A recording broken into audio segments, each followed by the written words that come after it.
que o Flamengo é tricampeão da Copa Libertadores, todo mundo sabe, todo mundo viu, acompanhou o jogo ao vivo, comemorou, sofreu durante os 90 minutos, mas ao fim de tudo isso, fica uma pergunta. O Flamengo jogou mal nas duas finais, o Flamengo poderia ter feito mais, ter se imposto um pouco mais diante de um adversário um pouco mais fraco do que ele, embora tenha eliminado o então atual bicampeão Palmeiras. Nós vamos falar sobre isso nesse vídeo. Vamos falar sobre o plano que o Dorival tinha, quais eram as intenções do treinador rubro-negro. Será que isso deu certo? Deu errado? Vamos falar sobre isso no vídeo de agora, então deixa o teu like, se inscreve no canal enquanto eu vou rodar a vinheta.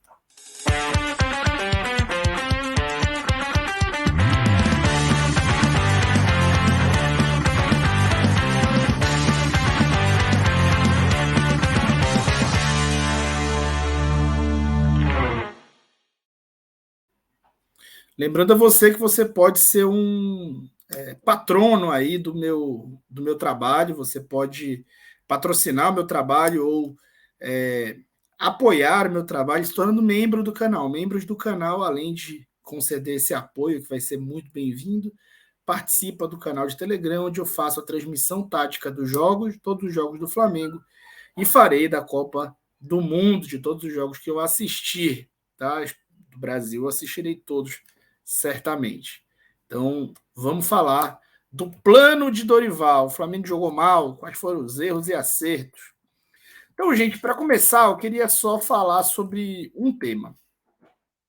O Atlético, ele é um time que faz a sua defesa em um bloco muito baixo. E para tentar vencer um bloco baixo, ou você faz um jogo de último terço de muita imposição física e talvez técnica em espaço curto, que é o que o Flamengo tentou nos outros dois jogos contra o mesmo adversário, ou você começa a fazer um trabalho de atração, né, para poder fazer infiltração com o campo inteiro, com muito mais espaço. E foi essa segunda opção que o Dorival tentou abordar nesse jogo. Ele tentou gerar vantagens o tempo inteiro, partindo desde do princípio das suas jogadas. Então, não foi tão comum a gente ver o Flamengo iniciar a sua entrada na área então não foi tão comum a gente ver o Flamengo se colocar o Atlético em último terço, especialmente no primeiro tempo, mas foi uma intenção do treinador. Tá? Então você ficou com a impressão que o time jogou mal, mas foi uma. E aí, sobre isso, nós vamos falar já já. Então, o que ele tentou? Né? Ele mudou, como a gente tinha alertado já no nosso pré-jogo, que a gente fazia as sugestões do que ele deveria fazer. O Dorival mudou, né, a saída de bola, ao invés de fazer com os três homens como ele vinha fazendo. Ele buscou a saída sustentada, que são esses quatro homens, para quê? Para atrair esses encaixes individuais, para fazer eles subirem. Né? Esses encaixes individuais aconteciam com os laterais do Flamengo. Tá? Então, aqui pelo lado direito, nesse momento, tenho que ver quem foi, tá? Mas provavelmente foi o Vitor Bueno, no Felipe Luiz, e pelo lado esquerdo, quase que fixamente o Vitinho no Rodinei. E aí o Thiago Maia era apertado aqui por um dos homens de meio, o Hugo Moura ou Fernandinho. Fernandinho não, o Fernandinho ficou muito mais próximo do Everton Ribeiro. E aí o Everton ou o João Gomes baixava também para dar uma opção. A intenção era clara de gerar espaços, né, por dentro. Quando o Flamengo não conseguia progredir muito, o que ele fazia? Ele fazia esses laterais avançarem. E aí fazia uma saída só com os dois zagueiros, muitas vezes, e espetava os laterais. Para quê? Para empurrar esses encaixes individuais do Atlético para trás. E com isso gerava esse clarão. Tá?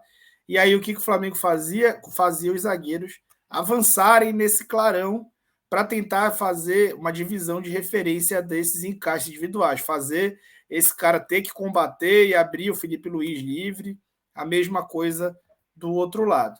Então, nessa mesma jogada, a bola foi invertida e o Davi Luiz progrediu com ela, né? E, inclusive, ele fez isso algumas vezes no primeiro tempo, até sem bola, identificando esses espaços e progredindo. Vocês veem como tem os encaixes individuais também aqui nos outros jogadores envolvidos. Então, a progressão dele vai necessariamente gerar a movimentação desses encaixes. E é na movimentação desses encaixes que geralmente surgem os espaços. Então, aqui de novo, né?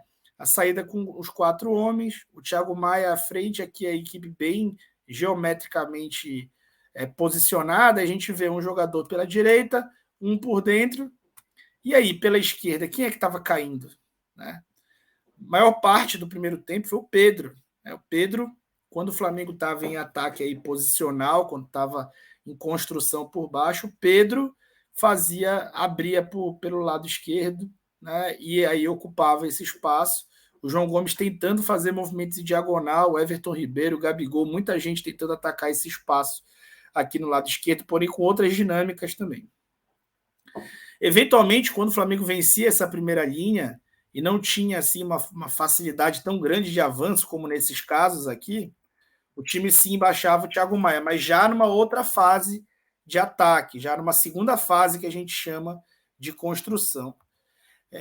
E aí começou a aparecer as manobras dos encaixes também com os médios. Aqui o Everton Ribeiro está pelo lado esquerdo e o João Gomes está pelo lado direito, os marcadores deles invertidos. E aí veja o que o Everton vai fazer, né? Apertei errado aqui. Veja o que o Everton vai fazer. Ele vai sair por baixo e aí vocês vão ver o Felipe Luiz ainda em campo se projetando no espaço deixado pelo Everton. E ele trai com ele quem? Atrai o Kelvin, né? Ou seja, o marcador dele, num contexto de marcação individual, que é um lateral direito, está marcando como volante. E ele fica ali o resto da jogada inteiro.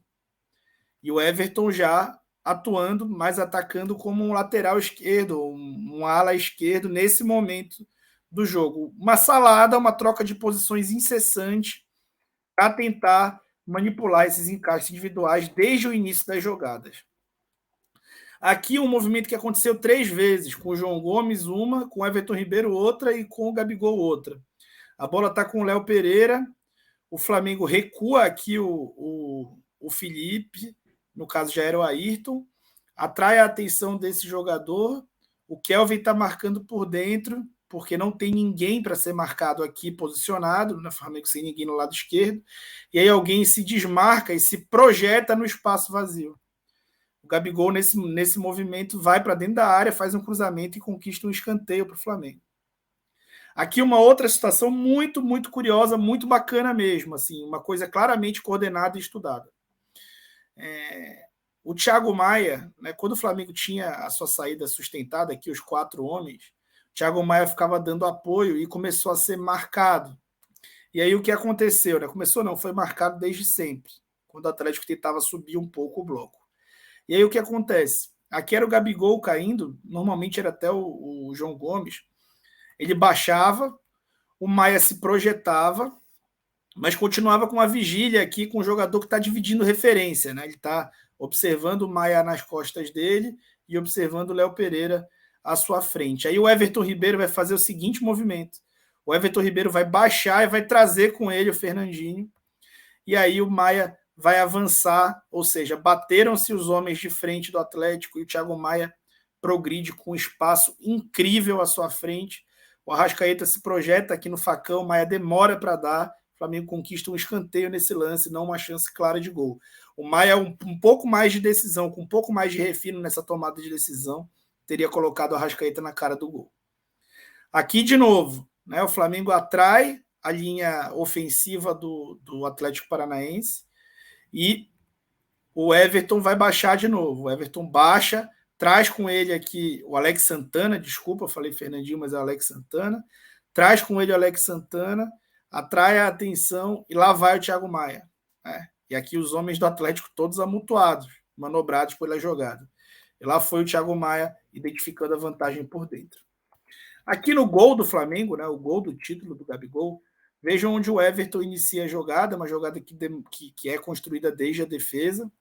O Everton inicia a jogada aqui por dentro e ele entra na área. Na hora que ele entra na área, tá tendo uma trama aqui entre Thiago Maia e Rodinei. E aí o Everton sai da área, né, e atrai consigo de novo o seu marcador. O Arrascaeta se movimenta e fixa o Kelvin nele. E vejam como o Kelvin já não está mais posicionado como lateral. E o Gabriel está posicionado aqui atrás do último zagueiro, que é o Thiago Heleno.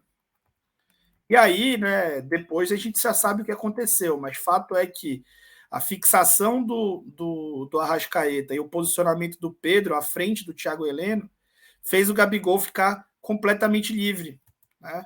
Então, claro, o Filipão poderia ter recomposto a defesa mais rapidamente, tentou ali com o Fernandinho de zagueiro durante aquele fim de primeiro tempo, e o Flamengo se aproveitou de um homem a mais, já estava manipulando muito bem os encaixes e manipulou de novo na hora do gol, né? Então, você pode ter as suas críticas sobre a sua preferência de jogo, sobre como você acha que o Flamengo deveria ter jogado. O fato é que o Dorival identificou muita coisa no scout. A gente, se for olhar o vídeo que a gente tinha colocado pré-jogo de que o Flamengo deveria fazer, você vai ver várias dessas coisas que foram feitas. Então ele identificou muita coisa no scout, ele colocou o time para tentar abrir espaços desde baixo. E isso fez com que o Flamengo, por uma intenção do próprio time, tivesse menos jogo de último terço no primeiro tempo, menos jogo ali na parte final do campo para tentar chutar muita bola no gol, ter muito escanteio, cruzar muita bola na área. Foi um jogo mais inteligente do que físico. O Flamengo tentou manobrar desde o início das jogadas e isso deu a impressão de que teria não dominado o jogo, mas controlou a partida inteira, tá? Não teve territorialmente ali dentro da área, mas controlava a partida. E aí, muitos erros de execução, né? A gente pode criticar a atuação de alguns atletas, mas a atuação do treinador, na minha opinião, foi bastante estrategista. O plano de jogo achei muito interessante, o que demonstra que o Dorival Júnior não é isso que se pensa, não é um cara limitado taticamente, muito, muito, muito pelo contrário, tá bom? Então, muito obrigado aí, deixe teu comentário, dá tua opinião e eu fui.